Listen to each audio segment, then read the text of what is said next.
할렐루야. 우리 성도님들 일주일 동안도 강건하게 잘 계셨지요? 네, 하나님께서 주님의 날개 깃에 우리를 보호하사 감사함으로 오늘 하루를 지낸 것을 오늘도 예수 그리스도 이름으로, 예수님 이름으로 감사드리며 축복합니다. 잠시 기도하겠습니다. 은혜가 많으신 하나님 아버지, 오늘 이 시간에도 저희들 주님 앞에 담대히 나아갈 수 있는 은혜를 허락하심을 아버지 하나님 감사합니다. 지금은 또 아버지 이제 장마철이 끝나가고 휴가철이 다가와서 많은 사람들이 이 코로나의 어려움에도 불구하고 그동안에 답답했던 마음을 이제 좀 벗어나고자 휴가를 많이 나온 줄로 믿습니다. 하나님 보호하여 주시고 그들에게 정말 평안과 즐거움을 허락하여 주시옵소서. 하나님, 저희가 이 어려운 고난을 잘 극복하고 통과할 수 있도록 주님 도와주셔서 하나님, 이 고난이 저희에게 정말 말씀처럼 정금같이 되어 나오는 귀한 시간들 될 수 있도록 하나님 인도하여 주시옵소서. 예수님 이름으로 간절히 기도드리옵나이다. 아멘. 우리 오늘 찬송가 한 곡 하나님 앞에 드리시고 말씀을 선포하도록 하겠습니다. 통일 찬송가 503장, 새 찬송가 373장입니다. 통일 찬송가 503장, 새 찬송가 373장입니다.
오늘 에베소서 5장 31절에서 33절 말씀으로 제목은 남편과 아내의 비밀이라는 말씀을 선포해 드리도록 하겠습니다.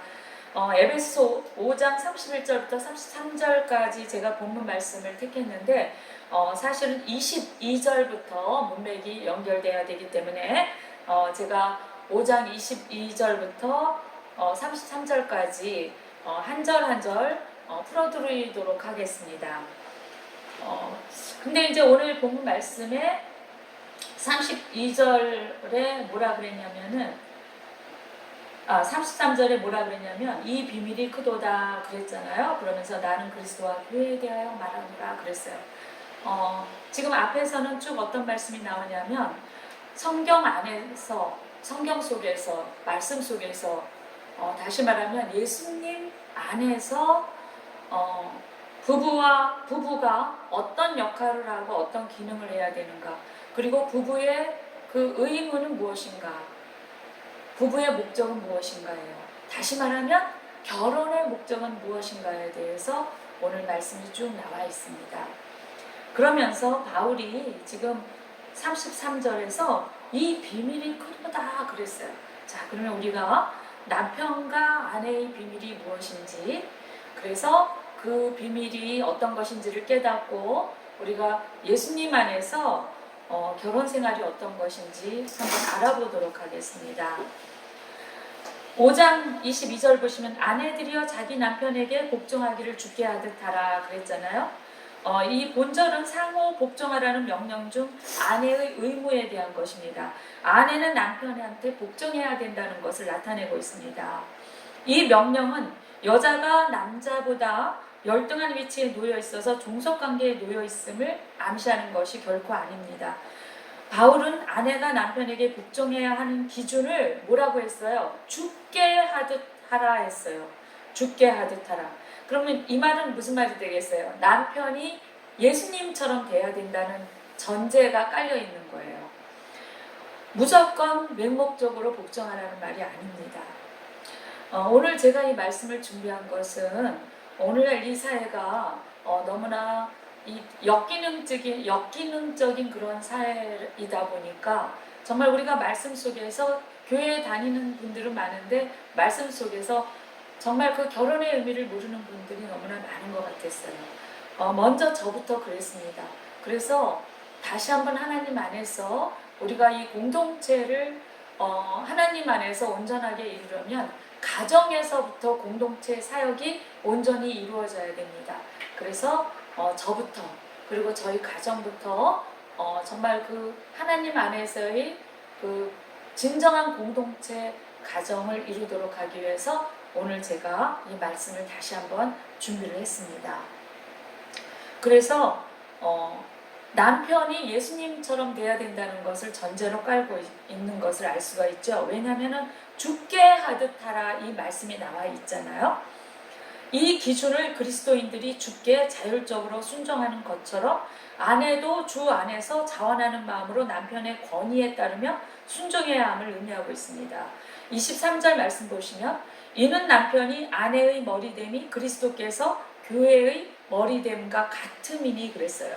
이 말씀을 우리가 묵상하거나 읽을 때는 정말 하나하나 용어 하나하나 문맥 하나하나를 잘 자세하게 봐야 됩니다. 그래서 하나님께서 선지자를 통해서 뭐라 그랬냐면 말씀을 자세히 봐라 그러셨어요. 정말 자세하게 봐야 됩니다. 문자만 가지고 풀이를 하면 문맥이 잘못된 방향으로 빠질 수가 있어요. 23절에서 머리에 해당하는 헬라어 케팔레라는 말은 지도자나 통치자의 의미로 사용되었습니다. 그런데 여기서 케팔레라는 이 헬라어는 오늘날의 지도자 그 뜻하고 전혀 달라요. 이 케팔레는 오늘날의 지도자나 통치자는 세상 속에서 의미하는 힘을 가지고 누르는 그러한 지도자의 의미가 있지만 세상 속에서는 그런 의미지만 성경 속에서의 지도자나 통치자는 그런 의미가 아닙니다. 이것은 바로 그리스도께서 교회의 머리로서 교회를 다스리고 인도하는 것처럼 남편이 아내에 대해 지도자로서의 권위를 가지고 있음을 시사하고 있습니다. 여기서 권위라는 의미도 세상 속에서 힘을 가지고 누르는 그 권위와는 전혀 다른 의미입니다. 그리고 말씀에 그가 친히 몸의 구주시니라 후반절에 그렇게 나와 있죠. 본절은 그리스도께서 교회를 구속하기 위해 희생을 하신 것을 의미하고 있습니다. 이것은 남편이 아내를 위해 희생해야 함을 뜻하며 남편이 아내의 보호자임을 나타내고 있습니다. 24절 말씀을 보시면 그러므로 교회가 그리스도에게 하듯 아내들도 범사에 자기 남편에게 복종할지니라. 교회는 신부요 예수님은 신랑이라 그러셨잖아요. 그래서 오늘 바울이 33절에서 뭐라 그랬어요? 그 위에서는 남편과 아내에 대해서 쭉 권면을 하는 말씀을 하면서 33절에 이 비밀이 크도다 나는 그리스도와 교회에 대하여 말하노라. 바로 이 말이에요. 교회는 신부를 상징하고 예수님은 신랑을 의미하고 있어요. 그래서 우리가 정말 교회 공동체를 우리가 예수님을 잘 섬기고 예수님한테 순종하고 복종하는 온전한 신부로서의 그 교회 공동체가 되려면 가정에서 먼저 남편과 아내의 그 역할이 성경 속에서 예수님 안에서 말씀으로 잘 실천돼야 함을 의미하고 있어요.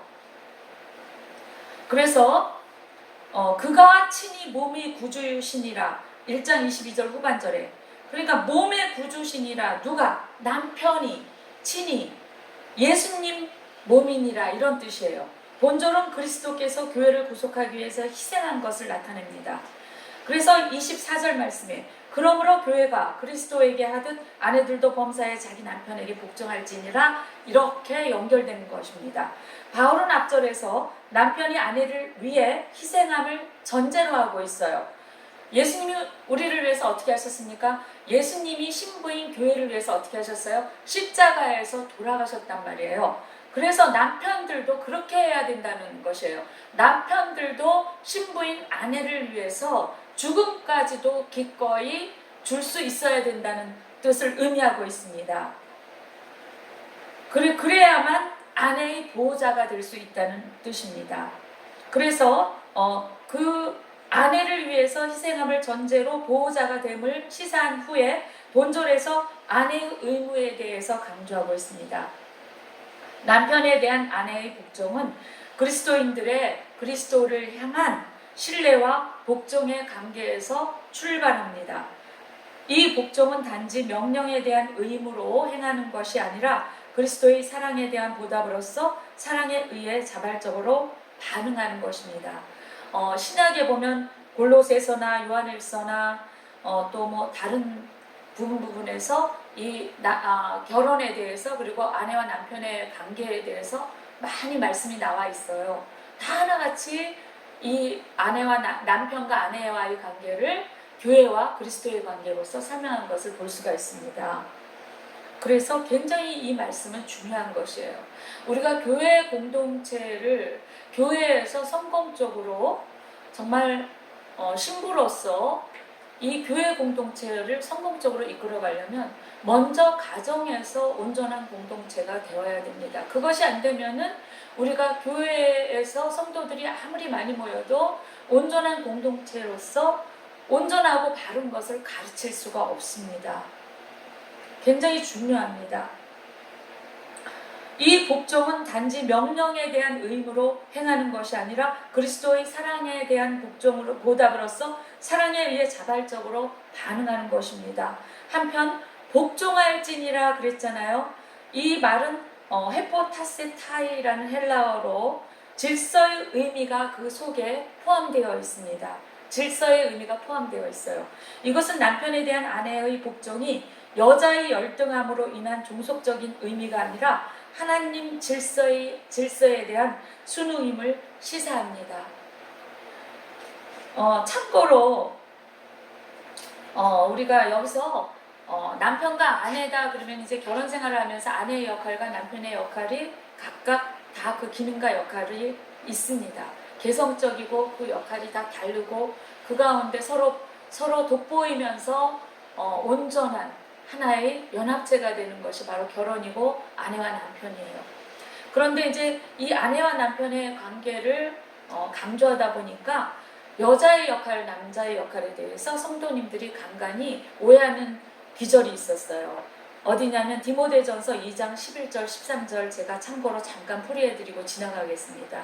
디모데전서 2장 11절에서 13절 말씀 보시면 여자는 일체 순종함으로 조용히 배우라. 여자의 가르치는 것과 남자를 주관하는 것을 허락하지 아니하노니 오직 종용할지니라. 이는 아담이 먼저 지음을 받고 하와가 구우며 이런 말씀에서 종종 우리 성도님들이 오해를 하고 또 어떤 교파에서는 이 말씀 때문에 여자들에게 오랫동안 목사 안수를 주지 않은 그런 교파도 있었다고 제가 들었습니다. 이 말씀은 문자적으로 풀이를 하면 마치 여자는 교회에서 가르치지 못한다고 말하는 것 같지만, 지금 디모데전서는 디모데가 바울의 제자잖아요. 그래서 바울이 감옥에 있을 때 디모데는 에베소서에서 이제 감독이 되어서 치리하고 있었어요. 지금으로 치면 목사입니다.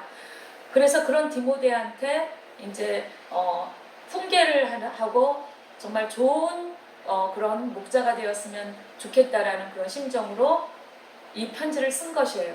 바울이 옥중에서. 그래서 이것을 목자서신이라고도 하죠. 근데 이제 이것은 여자는 교회에서 가르치지 못한다고 말하는 것 같지만 그게 아니고, 그 당시 바울이 디모데에게 교훈하고자 했던 바는 에베소 교회의 여자들이 다소 좀 시끄럽게 했던 여자들이 몇 분 있었다고 해요.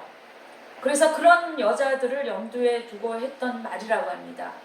그런데 만일 문자에만 국한해서 여자들이 가르치지 못하도록 교훈했다는 식으로 풀이를 하면, 여기에 대해서 변증할 수 있는 것이 무엇이냐면, 바울이 옥중에 갇히기 전에 1차, 2차, 3차 여행, 그 당시에 브리스굴라 아굴라 부부를 만났어요.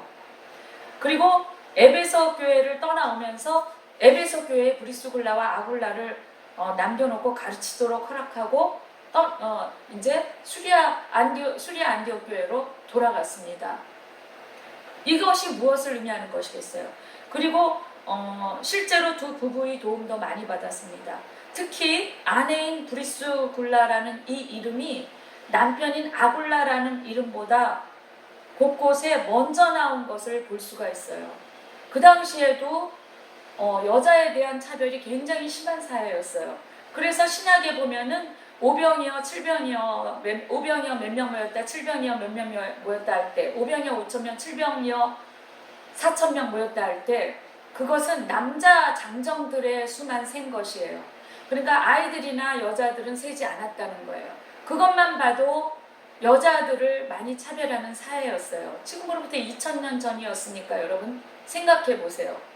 그런데 이 바울이 브리스굴라를 먼저, 브리스굴라, 아내인 브리스굴라라는 이름을 먼저 앞세워서 곳곳에서 기록을 한 것을 볼 수가 있습니다. 그리고 실제로 브리스길라가 더 활발하게 말씀을 가르쳤다고 기록에 나와 있어요. 알렉산드리아에서 온 아볼로를 가르쳐서 고린도 교회에 파견하기도 했고, 그리고 남편인 아굴라를 브리스굴라가 먼저 믿었기 때문에 아굴라를 가르치면서 믿음으로 인도했다고 전해지고 있습니다. 그래서 바울이 브리스길라를 먼저 앞세워서 기록했던 것 같기도 합니다. 이것만 봐도 지금 디모데전서에 나온 이 2장 11절에서 13절에 나온 여자의 가르치는 것과 남자를 주관하는 것을 허락하지 아니하노니, 저자는 똑같이 바울이잖아요. 이 말씀을 기록한 바울은 진짜로 여자는 가르치지 말라고 쓴 것이 아니라는 거예요. 거기에는 배경 설명이 좀 필요하고 그 당시에 환경적이고 배경적인 그러한 데만 국한돼서 쓰인 그러한 말이라는 것입니다. 그래서 그 당시 에베소 교회의 문제 속에 있었던 여자들에게 국한된 의미임을 알 수 있습니다. 그래서 이 구절은 사전 배경을 미리 알고 해석해야 올바로 풀이를 할 수 있다는 것입니다. 그래서 남자의 역할, 여자의 역할을 우리가 이제 공부할 때 이 부분에 대해서 많이 속으로 궁금하신 분 많았을 것 같아서 지금 이 시간을 빌어서 제가 잠시 풀이를 해드렸습니다. 오해하지 않으셨으면 좋겠습니다. 에베소서 5장 26절 보시겠습니다. 26절. 이는 곧 물로 씻어 말씀으로 깨끗하게 하사 거룩하게 하시고 그랬죠. 바울은 아내에 대한 남편의 사랑을 더 자세히 설명하기 위해서 그 예증으로 교회에 대한 그리스도의 사랑을 진술합니다. 그리스도께서 십자가 위에서 자기를 희생하신 목적은 교회를 거룩하게 하기 위함이라는 거예요. 물론 우리를 구원한다라는 것이 다 포함된 얘기죠. 거룩하게 하시고의 헬라어는 하게하세라는 그런 헬라어가 있습니다. 이 뜻은 분리시킨다라는 의미로 하나님께서 그리스도인들을 세상으로부터 구별하여 자기 백성으로 삼으심을 뜻하고 있습니다. 거룩하게 하시는 것은 깨끗하게 함으로 가능해집니다. 깨끗하게 하사의 헬라어 카타리사스는 부정각오로서 문자적으로는 씻음을 받았다는 의미이며 계속적 경험보다는 단회적 경험을 나타냅니다. 논리적으로 볼 때 거룩하게 함보다 깨끗하게 함이 우선입니다. 그러나 실제로 그 과정에 있어서 깨끗하게 함과 거룩하게 함은 동시에 일어납니다. 또한 하기에세와 카타리사스, 깨끗하게 하다, 거룩하게 하다라는 이 문법은 부정과거라는 문법인데, 이 부정과거는 과거에 이미 성취된 것임을 시사하고 있습니다. 그래서 깨끗하게 하다와 거룩하게 하다의 과정을 이루기 위한 매개체는 물로 씻음과 말씀이라는 것입니다. 조금 어렵지만 제가 조금만 더 말씀드리겠습니다. 여기서 물로 씻음은 물세례를 의미합니다. 히브리서 10장 22절에 우리가 마음의 뿌림을 받아 그랬어요. 마음의 뿌림을 받아. 그러니까 마음이 물로 씻어져야 된다는 뜻입니다. 말씀으로 씻어지고 이 마음이 예수님의 보혈로 씻어져야만 이 마음부터 새롭게 된다는 뜻입니다. 마음이 새롭게 되지 않으면 근본이 변화되지 않는다는 거예요. 그래서 악한 양심으로부터 벗어나고 몸은 맑은 물로 씻음을 받았으니 참 마음과 온전한 믿음으로 하나님께 나아가자, 이렇게 나와 있습니다. 에베소서 5장 27절 보시겠습니다. 자기 앞에 영광스러운 교회로 세우사 그리스도께서 자신을 희생하셔서 교회를 깨끗하게 하시고 거룩하게 하신 목적은 교회를 그리스도 자신의 신부로서 맞이하기 위함입니다. 여기서 교회로 세우사 그랬어요. 이 세우다를 헬라어로 풀이를 하면은 어떤 뜻이 있는가 하면 신약 성경에서 신부를 신랑 앞에 내세우는 것을 말할 때 사용하는 용어라고 합니다. 그러니까 교회를 신부로 본 것이라는 말이에요. 하나님의 영광이 풍성한 교회는 하나님의 영광이 풍성한 기업이며 에베소서 1장 18절 말씀처럼, 그리고 하나님의 영광이 드러나서 모든 사람이 하나님의 영광을 알 수 있는 곳이라고 합니다.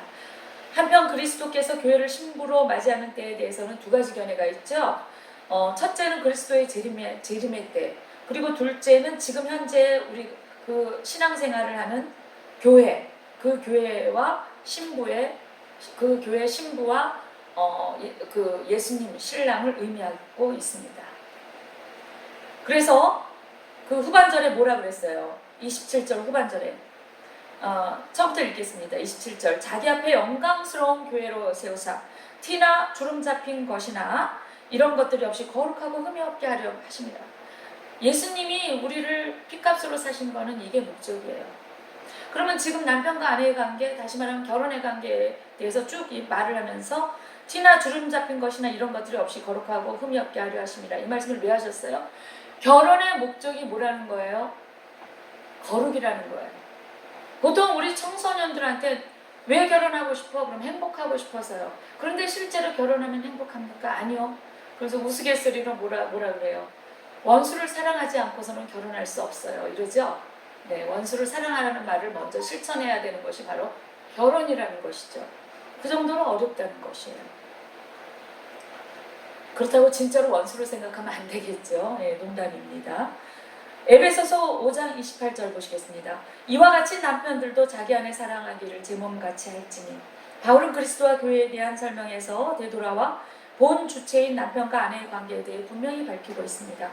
여기서 이와 같이 하고 남편들도 자기 아내 사랑하기를 제 몸같이 할지니. 자기 몸이다.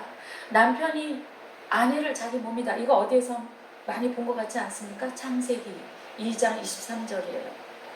뭐라 그랬어요? 아담이 하와를 보고 내 뼈 중에 뼈요 살 중에 살이라. 이 말이 무슨 말이에요? 하와는 나다 이 말이에요. 너는 나다, 나는 너다 이 말이에요.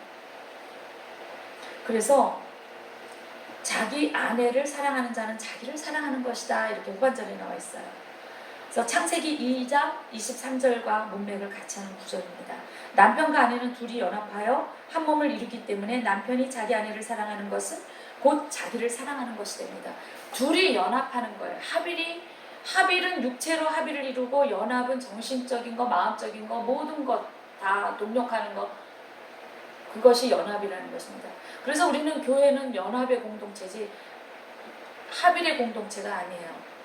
합일은 이 세상에 신들을 믿는 데에서 일어나는 것이 합일이에요. 굉장히 위험한 것이죠. 그래서 그들은 몽롱한 상태에서 자기가 믿는 신과 합일되는 거예요. 그러니까 거기서 어떤 그런 막 성행위도 일어나고 그러는 거예요. 그렇지만 교회 공동체는 연합이라는 거예요.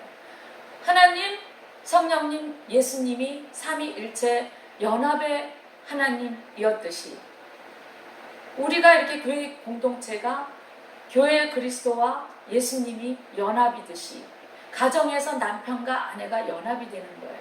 그 연합은 꽃이 빨갛고 노랗고 막 이렇게 우리가 꽃꽂이를 해놓으면은 여러 가지 색깔이 다르고 꽃 모양이 다른 꽃들이 있지만 그것이 조화롭게 꽃꽂이가 되어서 너무 이쁘고 하나하나 꽃들이 작은 꽃부터 큰 꽃은 큰 꽃대로 작은 꽃은 그 밑에 받쳐주는 대로 다 조화가 되어서 하나하나 꽃들이 돋보이면서 하나로 조화가 된 꽃꽂이가 하나로 보일 때 굉장히 아름답잖아요.